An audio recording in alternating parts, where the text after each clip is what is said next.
My name is Michael Cohill, and I'm going to be answering prompt number 2 questions, which was regarding to the Starbucks incident. Question was, do you agree with Khan's claim that the problem is racism and not implicit bias? And I think it totally is racism. As we learned from Khan, implicit bias is more the thought instead of the action. And in this Starbucks situation, it was clearly the action to go as far as to call the police on these people that haven't done anything at all and are just minding their business. I think that says a lot about yourself, and your thought process. So I definitely think it's racism, and it's a problem as a whole.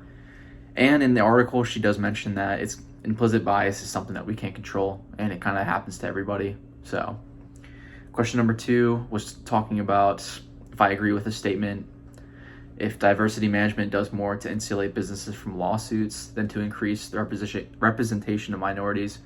And I think that's definitely the case, because in today's age, everything's about money and business.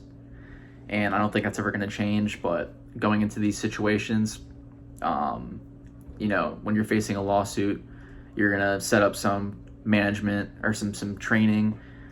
But that most of the time, that's just for the publicity stunt and to make yourself look better to the public. At the end of the day, it's really not for yourself, but it's more towards the money.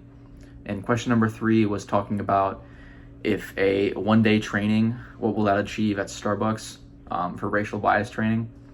And I think in this situation, most of the people working at Starbucks are going to be in their 20s or their 30s. So I think most of them should be aware in today's age of this topic. And, maybe someone might learn something, but, most of the people coming in there, they're either going to be racist or they're not. So I think that's something that you carry as you grow up. So I don't think one day of training will make it go away. And then question number 4 is talking about Starbucks' policy with bathrooms.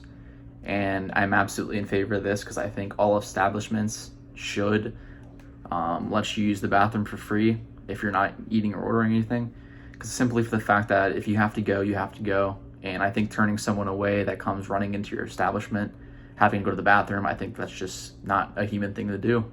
So that is my answer to that.